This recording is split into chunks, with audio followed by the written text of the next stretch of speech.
අපි මෙතන සංගමයෙන් කතා කරනකොට පෙට්‍රල් සෙඩ් එක ඉස්සරහා ගහ ගන්නවා. රණ්ඩු වෙනවා.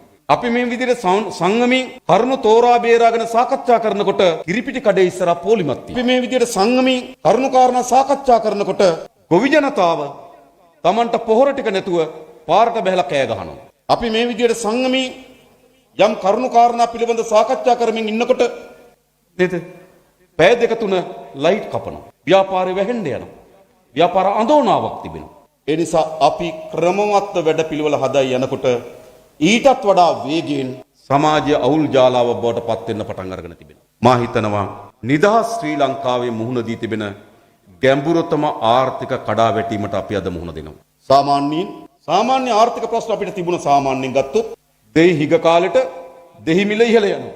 දෙහි කඩන කාලෙට දෙහි මිල පහළ බහිනවා. උච්චාවචන වෙනක වෙනස් වෙයි ටික දවසක්. නේද? වට්ටක නෙලන කාලෙට වට්ටක මිල පහළ යනවා. වට්ටක හිග වෙන කාලෙට වට්ටක මිල ඉහළ යනවා. සාමාන්‍ය ආර්ථික චලනයක්. ඒක වෙනස් වෙනවා වේගී. නේද? ඒක ඉහළ යනවා පහළ බහිනවා. ඒක සාමාන්‍ය තත්ත්වය. හැබැයි අද අපි රටේ මුහුණ දී තිබෙන්නේ සාමාන්‍ය ආර්ථික අර්බුදයක් නෙවෙයි. සාමාන්‍ය ආර්ථික ප්‍රශ්නයක් නෙවෙයි. මේක ආර්ථික ආපදා තත්ත්වයක්. ආර්ථික ආපදා තත්ත්වයක්. අපි වෙන රටවල් වල ආර්ථිකයේ ප්‍රධාන බලකණු කිහිපයක් තිබෙනවා. එක ඩොලරය. මොකද අපි භාණ්ඩ නිෂ්පාදනය කරනවට වඩා වැඩියෙන් භාණ්ඩ ආනයන කරන රටක්. අපි අපනයන කරනවට වඩා වැඩියෙන් භාණ්ඩ ගෙන්වන රටක්. සාමාන්‍ය 2000 ගිය අවුරුද්දේ අපි භාණ්ඩ යවලා තියෙන ඩොලර් බිලියන 12.5ක. බිලියන කෝටි කියන කෝටි 100යි. ඩොලර් බිලියන 12.5ක තමයි අපි භාණ්ඩ යවලා තිබෙන්නේ. අපි භාණ්ඩ ගෙනලා තියෙනවා ඩොලර් බිලියන 20.6ක. ඒ කියන්නේ ඩොලර් බිලියන 8.1ක් හිගයක් තිබෙනවා. ඒ නිසා අපනයන කරනවට වඩා ආනයන වැඩි වෙච්ච රටක්. ඒ වගේම ජනතාවගේ අත්‍යවශ්‍ය බොහෝ දේවල් ආනයනික භාණ්ඩ මත රඳා පවතිනවා. තෙල් අපි ආනයනය කරනවා. ගෑස් අපි ආනයනය කරනවා. කිරිපිටි අපි ආනයනය කරනවා. පරිප්පු අපි ආනයනය කරනවා. මේ හාල් මේ මියන්මාරේ මේ අවුරුද්දේ හාල් මෙට්ටිටෝ ලක්ෂ 3ක් ආනයනය කරනවා. නේද? ලොකු ලුණු අපි ආනයනය කරනවා. රෙදිපිලි අපි ආනයනය කරනවා. ඒ නිසා ජනතාවගේ අත්‍යවශ්‍ය බොහෝ දේවල් අපි ආනයනය කරන රටක්. මේ ආනයන සහ අපනයන ගැට ගැසී තිබෙන්නේ කුමක් මතද? ඒක ගැට ගැසී තිබෙන්නේ ඩොලරය මත. ඒ නිසා ඩොලරයට ඇතිවන බලපෑම වළක්වන්න බැරි විදිහටම ආර්ථිකයේ සෑම ශේෂ්ත්‍රයකටම පැතිරිලා යනවා. අන්න ඩොලරය 203ට තිබ්බා. පහුගිය බදාදා ඊයේ සිකුරාදා හවස වෙනකොට ඩොලරය 270යි. සාමාන්‍ය තත්ත්වයක් නෙවෙයි. සාමාන්‍යයෙන් අපේ රටේ ඩොලරයක් රුපියල් 2කින් 3කින් මාසෙකට මාස දෙකකට සැරයක් වැඩි වෙමින් තිබුණා. හැබැයි එක විට ඩොලරය මොකද උනේ? 203 ඉඳන් 270 දක්වා වැඩි කරනු ලැබුවා. ඒක අපේ රටේ ආර්ථිකයට විශාල කම්පනයක් ඇති කරනවා. ආර්ථිකයට විශාල ෂොක් එකක් ප්‍රහාරයක් ඇති කරනවා. ඒක තමයි අද අපි මේ මුහුණ දී තියෙන අවුල් ජාලාවේ ප්‍රධාන එක. දෙක අපේ ආර්ථික අනිත් සාධක ඔක්කොමත් එක රඳා පවතින මොකද්ද? ඉන්ධන මිල රඳා පවතිනවා. මොකද්ද සිද්ධ වුනේ? ඊයේ සිපෙට්කෝ ආයතනය පෙට්‍රල් ලීටරයක් රුපියල් 77කින්ද ඩීසල් ලීටරයක් රුපියල් 55කින්ද වැඩි කොට තිබෙනවා. දැන් පෙට්‍රල් ලීටරයක් සාමාන්‍ය පෙට්‍රල් ලීටරයක් රුපියල් 254 දක්වා ඉහළ ගොස් තිබෙනවා. ඩීසල් ලීටරයක් රුපියල් 177යි. මේකට ගියොත් නේද 114ක් විතර වෙනවා. විශාල මිල අධික වීම. ඒක ආර්ථිකයට කම්පනයක් ඇති කරනවා. එළවලු ප්‍රවාහණයට බලපානවා. නේද?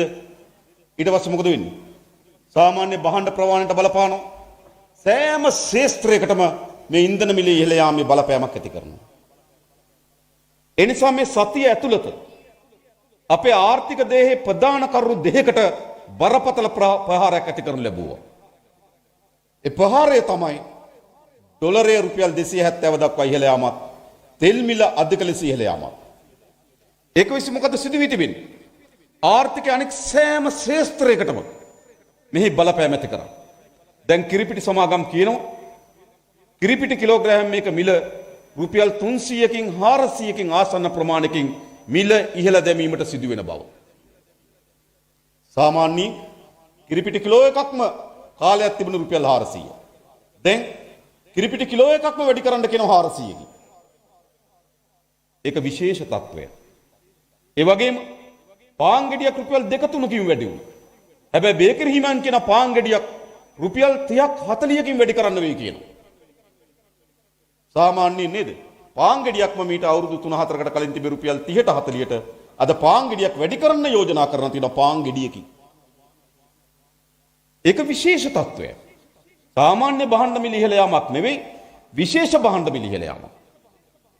ඒ වගේම මා දැක්කා සීනි මිල කිලෝග්‍රෑම් එකක් රුපියල් 15ත් 20ත් අතර ප්‍රමාණයකින් ඉහළ දැමිය යුතුයි කියලා යෝජනා කරනවා. පරිප්පු මිල ඉහළ යනවා. රෙදි පිළ මිල ඉහළ යනවා. පොත් පෑන් පැන්සල් සපත්තු මේ සියල්ලගේ මිල දරා ගන්න වැඩි ප්‍රමාණයකින් ඉහළ යනවා. තොත්තුවක් රුපියල් 20කින් ඉහළ යනවා කියලා කියනවා. තේ එකක් රුපියල් 5කින් ඉහළ යනවා කියලා කියනවා. අවම බස් ගාස්තු රුපියල් 35ක් විය හැකියි කියන. ඒ කියන්නේ මොකද්ද? මේ සාමාන්‍ය මිලේ සිද්ධ වන උච්චාවචනයක් නෙවෙයි විශේෂ තත්වයක්. ඒ නිසා මේක මොකද්ද? අපේ රට අද ආර්ථික ආපදා තත්වයක ඉන්නේ. ආර්ථික ආපදාවක් මේ තිබින්නේ. ඒ නිසා හැමතැනම මොකද දැන් කියන්නේ? හැමතැනම කියන්නේ මේක තවදුරටත් දරාගෙන ඉන්න බෑ. අද සාලේ වාඩි වෙලා ටීවී එකේ ප්‍රවෘත්ති බලන ගමන් කියනවා "ෂි පාරට බහින්න එකෙක් නෑනේ." කියන්නේ නැද්ද? තවදුරටත් මේක ඉවසන්න බෑ පළවා හරින්න බැරිද? නේද? පළවා හරින්න බැරිද? මේ ආණ්ඩුව මේ විදිහට යන්න දෙන්න ඕනද? අපි කිව්වම මොනවා වුණා ජාතික ඡන්දයකට තව අවුරුදු 2කමාරක් 3ක් තියෙනවා කිව්වම එච්චර කල් ඉන්න ඕනද? එහෙම තමයි. එතකොට අහන්න මොකද්ද? තව අවුරුදු 2කමාරක් 3ක් ගිහපම සහෝදර අරන් වැඩක් තියෙද? මුන් ඔක්කොම නැති කරයිද?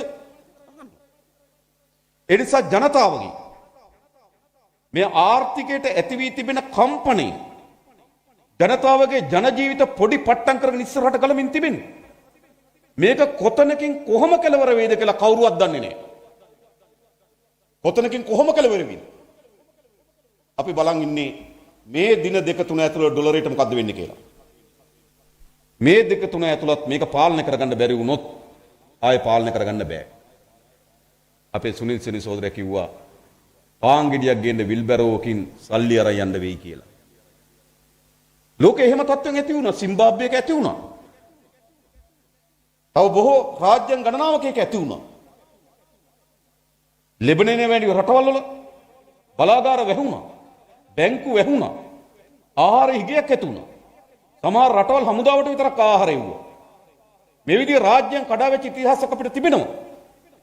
ග්‍රීසිය වගේ රටවල් ගත්තාම 2018 2009 අවුරුද්දේ මහ විශාල ආර්ථික අවපාතේ ග්‍රීසිය ප්‍රධාන ලෙස රඳා පැවතුණු නාවික කර්මාන්තයත් එක්ක නැව් වෙළඳාමත් එක්ක කඩා වැටෙන්න පටන් ගත්තා. ග්‍රීසිය මැදපාන්තික ජනය ග්‍රීසිය අත්හැරලා ගියා. අදත් ග්‍රීසියට ගිහිල්ලා බැලුවොත් ප්‍රධාන නගර පාළුයි. ප්‍රධාන බිල්ඩින් පාළුයි. එයි අත්හැරලා ගියා. හැබැයි ඒගොල්ලන්ට අත්හැරලා යන්න ලේසි. ප්‍රංශයට යන්න වීසා ඕනේ නේද? ඉතාලියට යන්න වීසා ඕන. ජර්මනියට යන්න වීසා ඕනේ නෑ. නිසා අත්හැරලා ගියා. ඉතින් ලෝකේ එක හැම බොහෝ රටවල් මේ අර්බුදේ එක තැනකට ගියපුවාම පාලනය කරගන්න බැරි තත්ත්වයක් නිර්මාණය වෙලා තිබෙනවා. අපි තන්නේ තාමත් අපේ රටේ ආර්ථිකය යම් ප්‍රමාණයකට ආණ්ඩුවේ පාලිත තත්ත්වෙ තියෙනවා. පාලිත තත්ත්වෙ. හැබැයි තව චුට්ටක් මේක එක පොයින්ට් එකක් තියෙන එක තැනක් තියෙනවා. මේක පැන්නුවොත් ආණ්ඩුවේ පාලිත තත්ත්වෙන් ආර්ථික සියලු මේවලන් ගෙලිනවා. බැසිල් රාජපක්ෂ ගහන ගැසට් බැසිල්ගේ ගෙදර අතපිය හදාගන්න උපයෝග කරගන්න පුළුවන් රටට වැඩක් නැතුව යනවා. මහ බැංකුව අධිපතිවරයා නිකුත් කරන නිවේදන ඔහුට මාධ්‍ය සාකච්ඡාවක් කර ප්‍රකාශ කරන්න පුළුවන් ඒවා මහ පොළොවේ ක්‍රියාත්මක නොවී පවතිනවා. මේක එක තැනක් තිබෙනවා ආණ්ඩුවේ පාලනයේ ආර්ථික එක අවස්ථාවක් තිබෙනවා ගිලිහෙනවා. ගිලි වුණාට පස්සේ මේක ඉස්සරහට වර්ධනය වෙන්න වළක්වන්න බෑ. විනාශය කරා මේක ගමන් කරනවා. අපි බලාගෙන ඉන්නේ ඒ තත්ත්වය පාලනය කරගන්න පුළුවන් වේවිද බැරිද කියන එක ගැන තමයි අපි දැන් කල්පනා කරන්නේ. හැබැයි මේ පිළිබඳ විශාල වගකීමක් තියෙන රටේ නායකයෙක් ජනාධිපතිවරයා. ඔබට මතක ඇති 2020 අප්‍රේල් මාසේ මට මතක විදියට. ජාති අමතලා ඔහු ප්‍රකාශ කර මොකද්ද? මොකද කිව්වේ? පරිප්පු රුපියල් 60යි, සැමන් රුපියල් 100යි. දැන් කීයද පරිප්පු? කිලෝ එක 360යි. එතකොට පරිප්පු කිලෝග්‍රෑම් එක රුපියල් 60යි කියලා ජනාධිපතිවරයා ජාති අමතලා කියනවා 360 වෙනකොට කසාය බීපු ගොළුව වගේ. එතකොට න්යා කියන්න ඕන මොකද තත්ත්වය කියලා. නේ පරිප්පු කිලෝක 6 ගුලියකින් වැඩි වෙනකොට. එයා රටට ඇවිල්ලා කියනවනේ මේක තමයි ආර්ථික තත්ත්වය. මෙම අර්බුදයකට මුහුණ දෙලා තිබෙනවා. මේ අර්බුදයෙන් ගොඩ ඒම සඳහා අපේ තියෙන විසඳුම් මාර්ග මේක. ව්‍යාපාරිකයට කියන්න ඕන ඔයගොල්ලෝ පොඩි කාලයක් අල්ලගෙන ඉන්න. අපිට මෙහෙම සැලසුමක් තිබෙනවා. පුරවැසියන්ට කියන්න ඕන. මේක අල්ලගෙන ඉන්න. අපේ මෙහෙම සැලසුමක් මුකුත් නැහැ. මුදල් අමාත්‍ය බැසිල් රාජපක්ෂ අන්තිමට පාර්ලිමේන්තු ඇමතුවේ දෙසැම්බර් මාසේ 10 වෙනිදා. ගිය අවුරුද්ද. මාස 3කට වඩා වැඩි කාලයක්. ඔහු පාර්ලිමේන්තුවට ඇවිල්ලා මේ තත්ත්ව ගැන කියලා නේ. ජනාධිපතිවරයා විවිධ අවස්ථාවල ජාතිය ඇමතුවත් මෙවැනි ආර්ථික ආපදා තත්ත්වයක් තිබියදී ජාතිය ඇමතලා තමගේ සැලසුම් කියන්නේ නැහැ. කියන්නේ මොකද්ද? ඔහේ මේ රට ගමන් කරන්න ඉඩ දීලා තියෙනවා. ව්‍යාපාරික විශාල අසරණ භාවයකට පත් වී තිබෙනවා. තමගේ කන්ටේනර් වරායේ හිර වෙලා තමගේ කර්මාන්ත වලට අවශ්‍ය අමුද්‍රව්‍ය ගේන්න බෑ. නිෂ්පාදනය කරපුවා යවන්න නැව් සමාගම් කොළඹ වරායට එන්නේ නැහැ. නැව් සමාගම් මිල ගණන් වැඩි කරා. මට මේ ළඟදී එක්කෙනෙක් හම්බුණා. ඉස්සර ඇමරිකාවට යන කන්ටේනර් එකට ගත්තේ ඩොලර් 4500. අද කන්ටේනර් එකට ගන්නවා 18500. සියල්ල අසරණ භාවයට පත් වෙලා තිබෙනවා. මේ යලකන්නේ ආණ්ඩුව ඇස්තමේන්තු කළ තන හෙක්ටාර් ලක්ෂ 5ක් වගා කරයි කියලා. හෙක්ටාර් ලක්ෂ 5 වගා කරන්න ආසන්න වශයෙන් යූරියා මෙට්‍රික් ටන් 88000ක් වුණා. යූරියා මෙට්‍රික් ටන් 88000ක් වුණා මේ යලකන්නේට. හැබැයි මේ වෙනකොට ආනයන කරලා තියෙන්නේ යූරියා මෙට්‍රික් ටන් 1500යි. පෞද්ගලික සමාගම් දෙකක්, එකක් මෙට්‍රික් ටන් 800යි, අනිත් එක මෙට්‍රික් ටන් 700යි. මහා කණ්ඩ යම් ප්‍රමාණයකට හරි අස්වැන්න ලබා ගන්න පුළුවන් වුණේ ගෝඨාභය රාජපක්ෂයේ කඩිනම් කාබනික අටමගල නිසා නෙවෙයි. ගොවින් ගාව නේද පොඩි යූරියා ටිකක් ඉතුරු වෙලා තිබ්බා. සමහර ව්‍යාපාරික ගාව තිබ්බා. ඒ රුපියල් 8000ට 10000ට 20000ට යූරියා කරගෙන ගහලා තමයි මේ අස්වැන්න ගත්තේ. හැබැයි යලකන්න වෙනකොට ගොවියා ගාවත් පොහොර නැහැ, ව්‍යාපාරික ගාවත් පොහොර නැහැ, නේද ආණ්ඩුව ගාවත් පොහොර නැහැ. මෙට්‍රික් ටන් 88000ක් වුණා. දැන් ආනයන කරලා තියෙන්නේ මෙට්‍රික් ටන් 1500යි. ඒක මුළු කුෂ්කර්මාන්තේ කඩාවැටෙන මේ යල්කන්නේ නියමිත පරිදි පොහොර දෙන්න සමත් වුණා. එනිසා විශාල ආපදාකාරී තත්ත්වයකට අපේ රට මුහුණ දීලා තිබෙනවා. හැබැයි නායකයන්ට මේ පිළිබඳ වගේ වගක් නැහැ. දැන් මොකද තියෙන්නේ? දැන් අපි කවුරු සූදානම් වෙන්න ඕන? මේ ආණ්ඩුව පළවා හැරීමේ සටන ආරම්භ කරන්න ඕන. ඒක ඒගොල්ලන්ගේ රට නෙවෙයි. ඒගොල්ලන්ට ඔප්පු තිරප්පුලි මේ රට লীලා දීලා නැහැ පවුලකට. ඒගොල්ලෝ මේ රටෙත් නෙවෙයි. බැසිල් රාජපක්ෂ ඕගේ දරුවන් මුණුබුරන් ඔක්කොම ඉන්නේ ඇමරිකාවේ ලොස් ඇන්ජලිස් වල. ගෝඨාභය රාජපක්ෂ තමන්ගේ දරුවන් මුණුබුරන් ඔක්කොම ඉන්නේ වොෂින්ටන් වල. ඒගොල්ලෝ මේ රටෙත් ඉන්න අය නෙවෙයි. ඒගොල්ලන්ගේ සහෝදරයෝ ඔක්කොම මෙහි ඉන්නේ. මහින්ද මහත්තයා යෝ කට්ටිය මේ දේශපාලන ජොබ් එක කරන අය විතර මෙහි ඉන්නේ. මේක සිද්ධ වෙලා තියෙනවා. ඒ නිසා දැන් අපි හමුවේ අත්හරින්න බැරි වගකීමක් තියෙන මොකද්ද? මේ පාලනය පළවා හැරීම සඳහා ජනතාව පෙළ ගැස්විය යුතුයි. ඒකට අපි ලෑස්ති. කරන්න ඕන. අපි ඇස් ඉදිරිපිට මේ විනාශයට අපි ගොදුරු වෙන්න දෙන්න ඕන. අපේ දුවදරුන්ගේ අනාගතය, අපේ මාතෘභූමිය මොකද්ද සිද්ධ වුනේ? ඉන්දියාවෙන් ඩොලර් මිලියන 500ක් ඉල්ලුවා.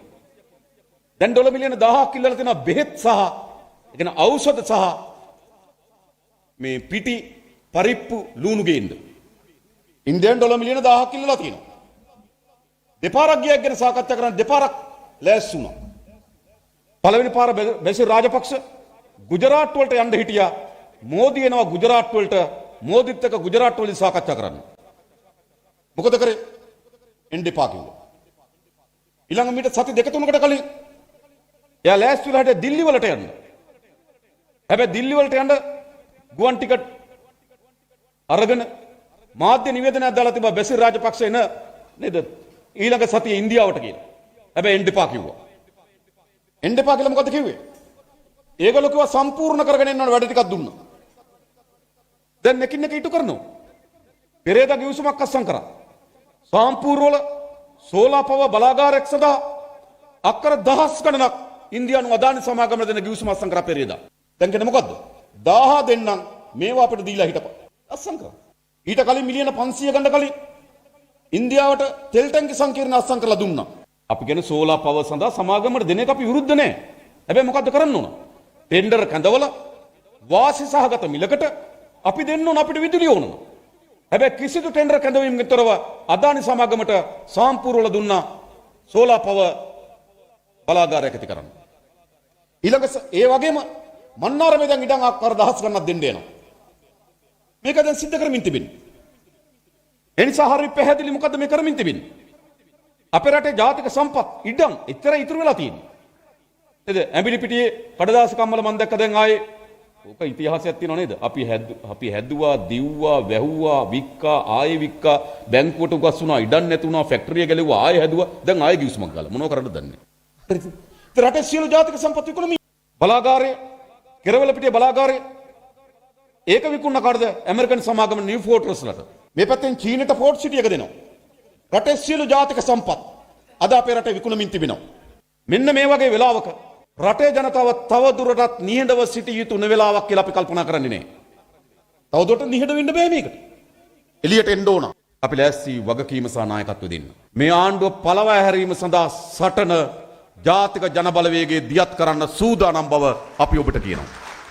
අපි දැනට කරමින් හිටියේ මොකද්ද? අපේ සමුළු ටික තියලා දිස්ත්‍රික් නායක මණ්ඩල හඳුන්වලා දීලා ග්‍රාම සේවා මට්ටමින් අපේ NPP සභා හදලා අපි ඒ වැඩේ කරමින් හිටියේ. අපි ක්‍රමානුකූලව පියවරෙන් පියවර ජනතාව සංවිධානය කරමින් හිටියා.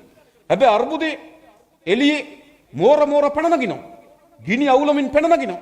ජනතාව පීඩාවට පත් වෙනවා. රටේ ජාතික සම්පත් විකුණනවා. රට හිගන රට බවට පත් කළා තිබෙනවා. ලෝක ඉස්සරහා හැල්ලු වෙච්ච රාජ්‍ය බවට පරිවර්තන කළා තිබෙනවා. වංචාව දූෂණය නාස්‍ය කෙලපැමිණලා තිබෙනවා. දැන් මේ වෙලාවේ දේශපාලන ව්‍යාපාරයකට නිහඬ ඉන්න කිසිසේත්ම අයිතියක් නැහැ. ජනතාවට අයිතියක් නැහැ. ඒ නිසා අපි එළබෙන සතියේ ඒ සඳහා ප්‍රබල ජනතා උද්ඝෝෂණ ව්‍යාපාරයක් අපි සූදානම් කරනවා. මොකක් වෙනුවෙන්ද? කරුණු තුනක්. එක, මේ පවතින පාලනය පළවා හැරීම සඳහා ජනතා පෙළගැස්ම. ඒක කවුරුත් එකඟයි. දෙක, එතනින් නතර වෙන්න බෑ. මේක පළවා හැරලා රිච්චකයක් තියන්න බෑ. එහෙනම් මොන වගේ ආණ්ඩුවක්ද? මේ රටේ වංචාව, දූෂණය, නාස්තිය මේ ආර්ථික අර්බුදයට විශාල හේතුවක් වෙලා තිබෙනවා. මේ ආර්ථික කඩාවැටීමේ විශාල ලෙස පතුලේ තිබෙන්නේ මොකද්ද? හොරකම. මේ ඩොලර් හිගුනේ හොරකම. භාණ්ඩාගාර account එක හිර වෙලා නේද? භාණ්ඩාගාර account එක හිස් වෙලා. සාමාන්‍යයෙන් මම දැක්ක මේලකදී මට වාර්තාවක් ආවා. භාණ්ඩාගාර account එකේ OD එක. ව්‍යාපාරික මාතෘ දන OD එකක් කියන බැංකු වෛරාව. කීයද? බැංකු වෛරාවක් කියන්නේ මොකද්ද? බැංකුවේ සල්ලි නැතුව ගිණුම් හිමියා වෙනුවෙන් ගිණුම් හිමියා කරේ තියෙන විශ්වාසයට බැංකුව වියදම් කරලා. හැබැයි account එකේ සල්ලි නැහැ. account එකේ සල්ලි නැතුව account එක හිමියාගේ ගිණුම හිමියාගේ විශ්වාසය මත බැංකුව වියදම් කරලා. භාණ්ඩාගාරයේ account එකේ OD එක කියන්නේ. භාණ්ඩාගාරයේ account එකේ OD එක ට්‍රිලියන 1යි කෝටි ලක්ෂය. මොකද වෙලා තියෙන්නේ? ලංකා බැංකුව ආණ්ඩුවේ සල්ලි දෙන්නේ නැතුව නේද ලංකා බැංකුව වියදම් කරලා තියෙනවා කෝටි ලක්ෂයක් OD එක ට්‍රිලියනයයි. ඒ කියන්නේ ඍණ ලක්ෂ 100යි. මේ සමාවෙන්න. ඍණ කෝටි ලක්ෂයයි භාණ්ඩාගාරේ ගිණුම. ඍණ කෝටි ලක්ෂයයි. ඇයි සල්ලි නැතුව කෝටි ලක්ෂයක් වියදම් කරලා ලංකා බැංකුව. ඒ කියන්නේ භාණ්ඩාගාරේ ගිණුම පතුලටත් වඩා හිදිලා. තෙල් සංස්ථාවේ ගිණුම ලංකා බැංකුවටත් මහජන බැංකුවටත් ණය ප්‍රමාණය ඩොලර් බිලියන 3.7යි. ඩොලර් බිලියන 3.7 වර්තමාන ගන්නට හැදුවොත් එතනත් කෝටි ලක්ෂයක්. ඉස්සර ගන්නට හදපම් කෝටි 75000යි. දැන් ඉතින් ලක්ෂයක් විතර වෙලා ඇති. ඉතින් භාණ්ඩාගාර ගිණුම පතුලටම හිදිලා. එයා ලංකාවක ඒකෙත් ණය ප්‍රමාණ කෝටි 20000කට වඩා වැඩි. ඉලෙක්ට්‍රිසිටි බෝඩ් එක ඒකේ ගිණුමත් පතුලටම හිදිලා. භාණ්ඩාගාර ගිණුමත් හිදිලා. තෙල් සංස්ථාවේ ගිණුමත් හිදිලා. එයා ලංකාවකේ ගිණුමත් හිදිලා. විදුලි බල මණ්ඩලයේ ගිණුමත් You're watching the Life Traveler channel.